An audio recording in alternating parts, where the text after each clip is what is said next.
You're listening to the Paul Higgins Show, the place for ambitious tech consultants scaling to live better. After 18 years as a global leader and having a successful tech consulting exit, I'm sharing what's working now to transform emerging tech consultants worldwide into trusted consultants that attract the best clients and deliver measurable results.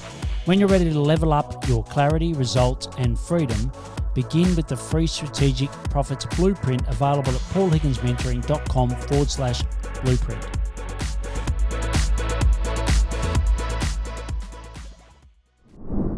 You're working with a client and they get an email from a hacker. Hello, this is Paul Higgins and welcome to the Paul Higgins Show, episode 539. And in this show, Matt talks about exactly that moment in his life where that happened to him when he was working with the Salesforce client. And he then talks about not if, but when it's going to happen to you. So Matt Meyers is a certified Salesforce certified technical architect, a CTA, and also Salesforce security and well-architected advocate and a frequent presenter at the Salesforce streaming conferences around the world. Matt has dedicated the last 18 years of his career to learning and implementing and teaching others on Salesforce. He's the CEO and co-founder of EzProtect, so EzProtect, a security malicious file protection service for Salesforce. And Matt spends most of his time searching and educating people around Salesforce security. But if you're not on the Salesforce platform, what Matt shares today is still very relevant to you. Matt also loves to educate people around the safety of data in Salesforce, and he shares his global knowledge today. So I'll now hand you over to Matt Meyers from EzProtect.io. So great to have you here, Matt. Thanks. Happy to be here.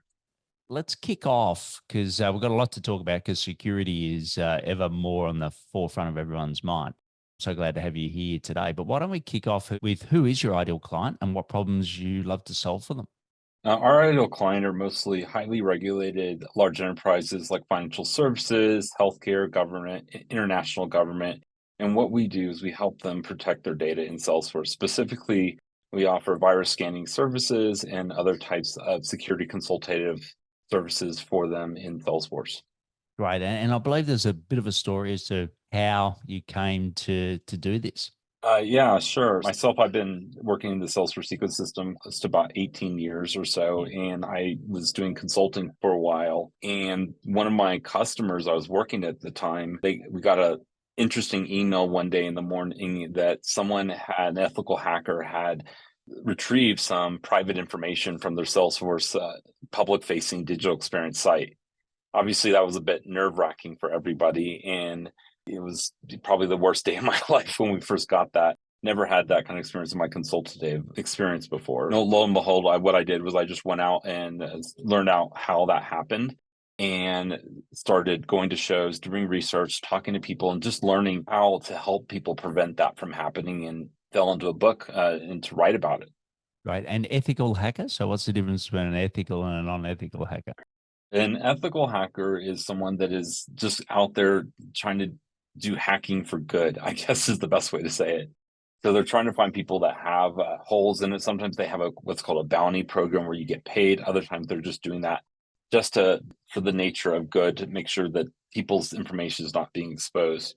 Actually, in our story, it was an ethical hacker that told us about it, but they found actually unethical hackers actually did steal some information as well, obviously. And that's kind of why it's good to have somebody that eventually tell you when you do have a problem.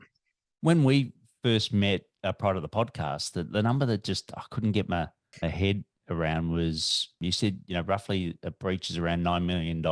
That number really stuck with me. So tell us a bit of the context as to why you think that a breach is typically around that $9 million mark.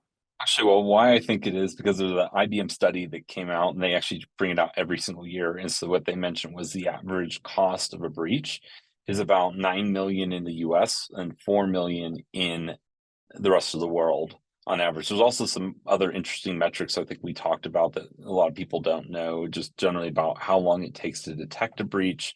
That's typically around, I think, 200 days or so, and another 70 to cure the breach. So it's really around, I think it's 276 days to actually cure the breach, which is really insane, crazy. But what's very interesting, though, we've been doing some more research on different industries, and we've coming up with a calculator to show you the actual cost of a breach, because that 9 million is just the hard cost. People don't think about how much it's going to cost you for the customers you lost.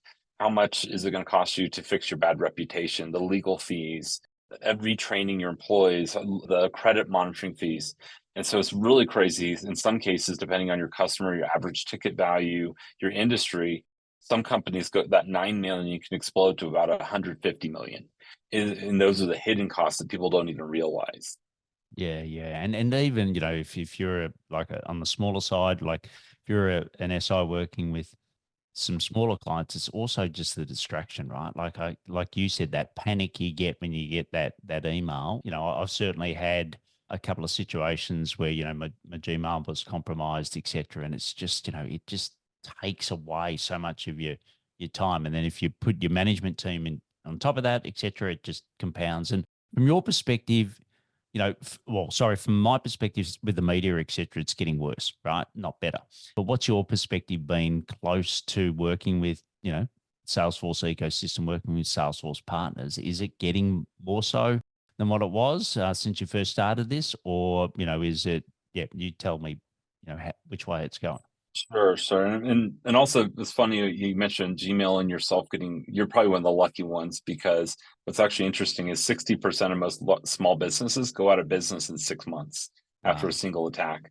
So you're probably one of the few lucky ones there. But anyway, to answer your question, it's actually was very eye-opening for me, because I originally thought, well, this is probably just an outlier, people not knowing that about not considering security because it's such a big thing. But I was going to shows, doing polls for people and just kind of understanding the risk and what their education level of the risk was. And I found 80% of the people I talked to felt that they were fairly safe in Salesforce, and about 10% felt that their Salesforce and their cloud systems in general were like Fort Knox.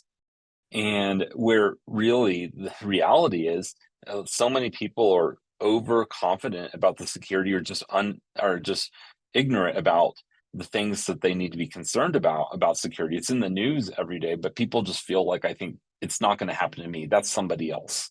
Yes. When in reality, it did happen to me. So, and that means it could happen to you as well. And the instances of it happening though to people, in your opinion, your professional opinion, is that going up? Oh, completely. Yeah. If you look at all the studies that are happening all the time, like I said, IBM does a study every year.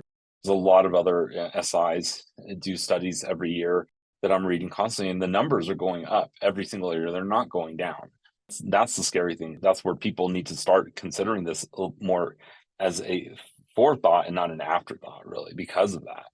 You're listening to Matt here. It's episode 535, Matt Myers, and you're thinking, okay, I've been lucky. Like nothing's happened to me at the moment, or nothing's happened to my clients. Probably more importantly, So what are the things that an SI or a Salesforce partner should be thinking about, Matt? Like, how do they start to become more aware and better help protect their clients?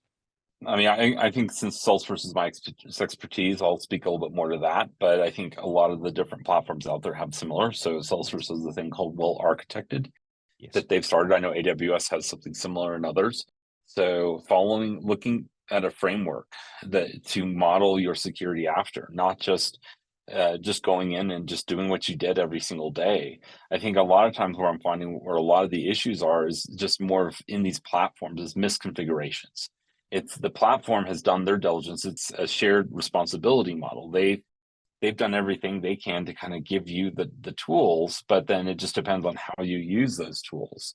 And if you're not being very deliberate as far as how you're configuring Salesforce and thinking about the data. So one of the things I did on a talk a couple of days ago, I was talking with somebody, was that most people are thinking about security last and even in reporting last. The two things that you should probably be thinking about first.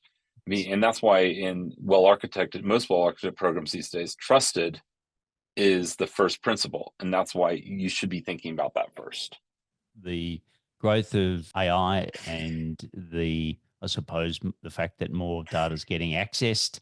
I heard the other day, I know this is not security breach specifically, but where, if you do a search and put some information like a report onto ChatGPT, that can live there for others to get access to it, for example, which I was completely unaware of. But with AI, how's that impacting the rate of breach and the rate of issues? Sure. Actually, it's very ironic you asked that because I actually just got my Salesforce AI associate badge or certification a few days ago. And so I'm really fresh on that topic. But I mean, you think in general, Salesforce has this trust layer that they've come up for the AI because people don't consider with AI that it needs to use that data to have the answers. Yes. So, and that's typically not on the platform that the data lives. So, for example, in Salesforce or even in, I don't know, ServiceNow or whatever, anything that's using AI, they're sending that data out somewhere to do the analysis. And a lot of times AI is using that and keeping that data to improve the AI. And so, do you want that sensitive data to leave that platform and go somewhere else? And so you need to consider what you're sending to that AI, what kind of sensitive information. Another interesting thing is actually what's coming back. If let's say I ask AI a question Yes. and then it returns me something that I am not supposed to see, then that's also another type of breach of information. So you need to be very careful with AI, what you're sending to it, and also what you're allowing it to tell people. The other thing is about AI hallucinations too, telling people the wrong thing, and then people making the wrong assumptions, and then the human beings then do the wrong things. That also is a danger with AI as well. Yeah, yeah. You mentioned virus scans, so I suppose that's the first point to see if there is anyone currently sitting in the system, so to speak. Tell us a little bit about how the virus scan works, and how a Salesforce partner would get you in to help them do a virus scan. Sure. So this is still a little bit of a newer industry as far as that, but typically the customers that come to us have some kind of public facing portal where people are uploading files to Salesforce. So think of maybe a bank where they're accepting applications for loans and approving loans, and you have to give your personal information uploading it. Well, these people are uploading files that from systems that you don't trust, and maybe some people you're a target and they're attacking you. Well, Salesforce, and actually, believe it or not, just about every other cloud system out there, do not scan files for viruses. And that's kind of where we come in to help ensure that these viruses are not becoming accessible to your end users, or even worse, to your partners that you're sending those files to once they come into Salesforce. So think of like a lending tree type of example. The banker gets the files from them, but then they're not the ones doing the initial, or maybe the aggregators getting the files, and then they're sending them to all the banks. And so now they've sent these viruses out to all their partners. So that's increased liability. So that's kind of why you need to have some kind of scanning application in these cloud applications, because the applications themselves, for the most part, are not doing it. Right. And is there any particular clouds that are more susceptible than others, or is it sort of fairly even across the different clouds? I would say the clouds that probably are the more susceptible are probably the business clouds. So you have things like Salesforce, like ServiceNow, even for smaller ones like Sugar CRM are a lot of them. But then there's others, if you think of like Dropbox and others, some of them are kind of doing virus scanning. It just depends on who you look at. Even Google, for example, they only virus scan up to a certain file size. So you just need to, if whatever platform you're using, you just need to be considering that as one of those considerations. In viruses and data security in both, because the thing that people don't realize when I've been talking to people at shows is viruses, just like data breaches, help people steal your data.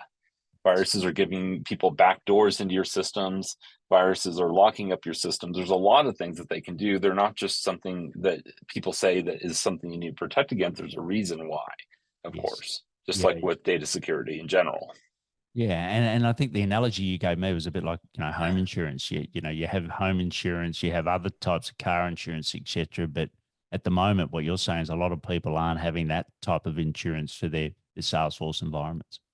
Yeah, exactly. I mean, I think in a way you're right. It's I'm virus scanning my computer, I am virus scanning my Salesforce or whatever application.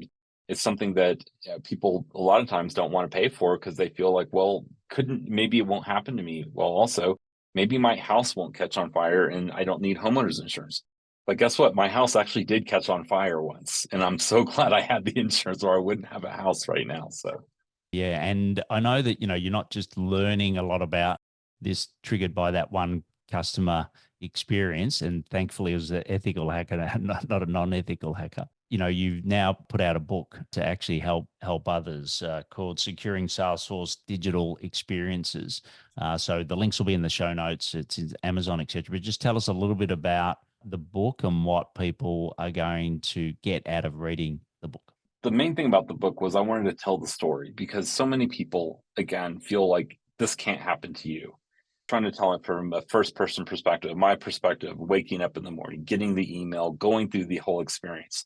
And then what I explain is how the events unfolded, giving a little bit of a history about Salesforce, the security, and then showing you eventually things that you can do to protect yourself. What are the things you should be considering in Salesforce so this doesn't happen to you? So really it was to help open people's eyes that this is something real that could happen to you. And then not just telling you about the story, but also telling you what it is that you can do about it to protect yourself so this doesn't happen to you. So it was very much a learning experience for me.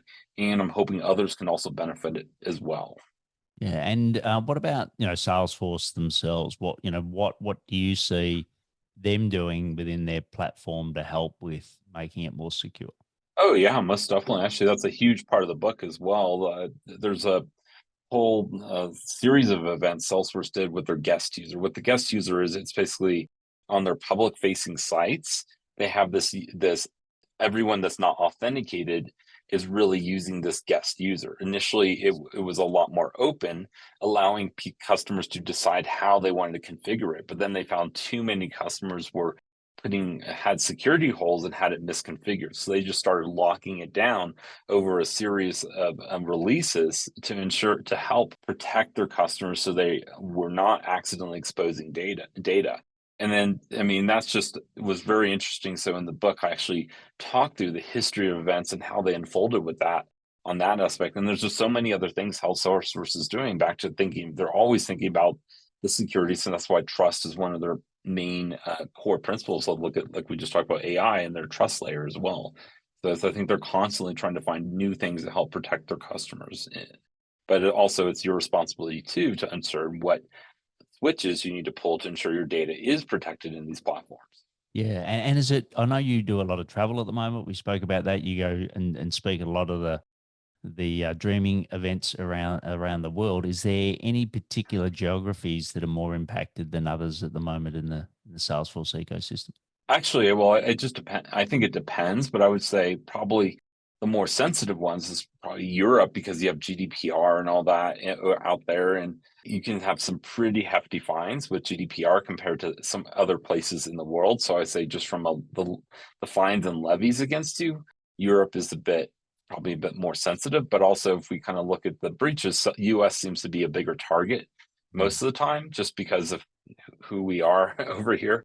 So maybe that's probably why the number for the average breach is 9 million in the US and 4 million over there. So just based on the pure numbers, I would say US is probably a little bit more sensitive for some of that stuff, but I also wouldn't discount other countries as well. So I think security is an issue anywhere, but it just depends on how big of a target you are when it comes to that, of course. Yeah. And I know that, you're providing a service to the Salesforce partners and the clients around, the virus scanning, and then with your Salesforce experience can then also provide some advice. But if you're, let's say you're a 20-person Salesforce business listening to this, or maybe even less, a 10-person practice, right?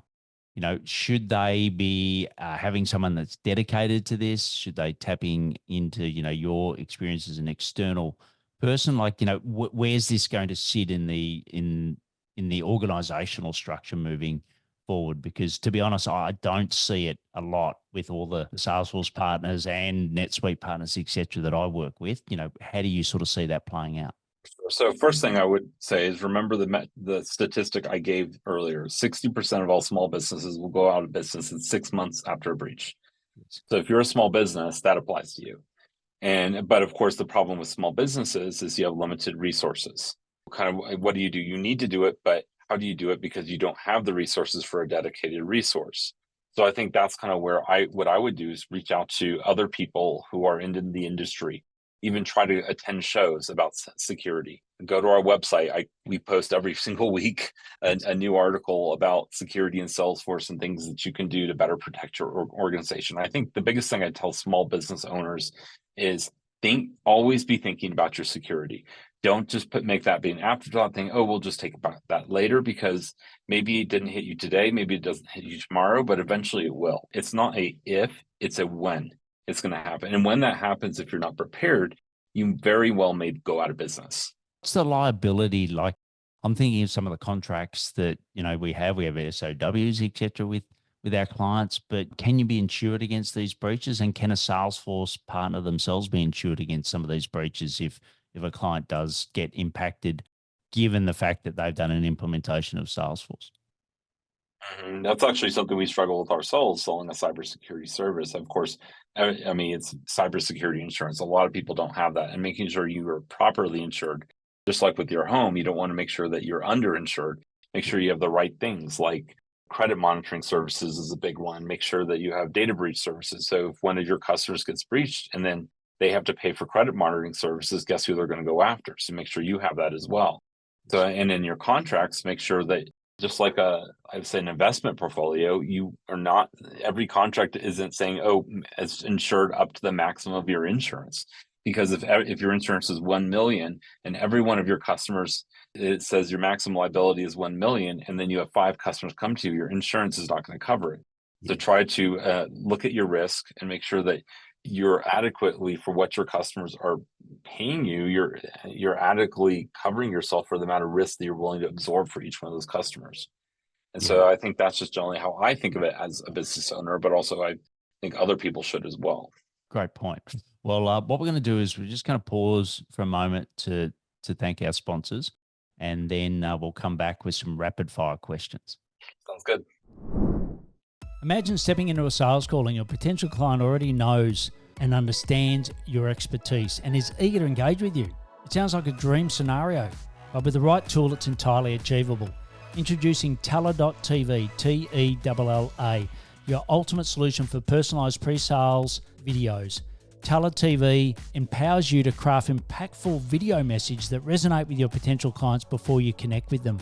One of the standout features of Tella is its seamless editing capabilities and automatic captioning, saving you time and ensuring your message is clear and accessible to all viewers.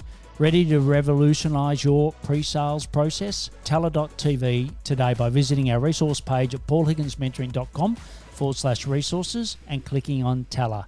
Elevate your sales game with Tella, because your success starts before the call even begins.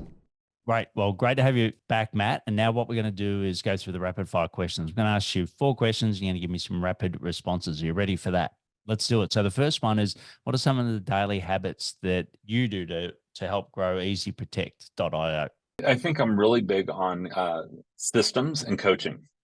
So I think if you just try to do everything yourself, you're not going to grow. Because if somebody else can't do it, then you're going to be stuck doing it forever. So if you kind of put together systems of making everything repeatable, that's kind of the way I feel and the way we're able to scale ourselves. Yeah. And we've talked about you being a voracious learner. You love learning about this, but maybe instead of it might be where you go, but where would you recommend some people go other than the website EzProtect.io? Where should they go to learn more about this area? Sure. I'm actually really big about coaching. I try to find coaches because I think that's a faster way to learn. Instead of learning it yourself for the first time, find other people, and myself included. I've went out and I've hired coaches just for 1 hour, like somebody that just was a subject matter expert, paid for 1 hour of their time, someone else for 1 hour of their time. So other people I've gotten for coaching every single week. And I think that's the best place from a paid perspective. Then, of course, just going out there, making connections with people that are experts in that place, making friends, getting connected, and going to like local meetups, other things like that. But I definitely say, do not try to learn everything on your own. It's going to take too long, and you're going to make too many mistakes along the way.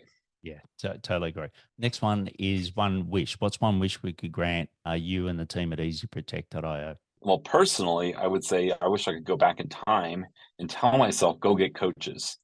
Yeah. I think I spent way too much time trying to learn things on my own, do things on my own. I think a lot of it was pride. I didn't want to do it on my own. I wish I could go back in time and tell my younger self, it's okay if you're not right. It's okay if you get help from other people, and, get coaches early. I think that's going to reiterate that again. Right. And what do you know, other than that, what do you know now that you wish you had have known earlier about the security on, the Salesforce ecosystem? I think that's a hard one, but I think what is more about, I felt like I was naive in myself. I took security second. I was saying, okay, I'm too busy with everything else. I'm trying to grow my company. I don't have time for security. But in the actuality, I really should have paid a lot more attention to it than I did in my early days. And luckily, we never had anything happen to us. And now, when we rebuilt our platform after the first version, we did everything from security from the ground up. And that's how we think of everything now, is security first. And that's what I would tell everyone else to do as well. Fantastic. Well, you can find out more, as I've said, at EzProtect, which is EZYProtect.io. And don't forget to check out Matt's book, Securing Salesforce Digital Experiences. We'll have all the links to Amazon and also his book. And, that's going to be out for you to consume. And also, as I always say in the outro, but I'll say it now, is, reach out to Matt. As you can tell, he's a very learned guy, but he's also he practices what he preaches, right? Yes, he talks about coaching, but he also helps and coaches a lot of people in the ecosystem. That's why we brought him on. So, Matt, thanks a lot for coming on and sharing your wisdom today. Definitely. I enjoyed having the talk. Thanks. So it was a great interview with Matt. He didn't have the best mic. Unfortunately, he misplaced his mic the morning of the show. So, I know it wasn't quite at the standard that Matt wanted, but the quality of the information he gave certainly was. And, I think that the stats that he gave around the 9 million a breach, 4 million out of the US, 60% of businesses don't survive an attack, etc. It's something that definitely needs to be put on your radar if it's not on there already, regardless of the platform, because the platform and the SaaS, they're doing some things, but as Matt said, you've got to protect yourself against breaches that your clients are bound to have. Reach out to Matt on LinkedIn and let him know that you heard him on the show. Go and get his book on Amazon, which the link is in the show notes. Please, tell your peers about it, share it with them. They'll find great value in Matt's podcast. And also check out our solo shows. And I'll see you next time on the Paul Higgins Show. Time for action. Subscribe, comment, and let me know what you like best about this episode. Plus, get the Strategic Profits Blueprint at paulhigginsmentoring.com/blueprint.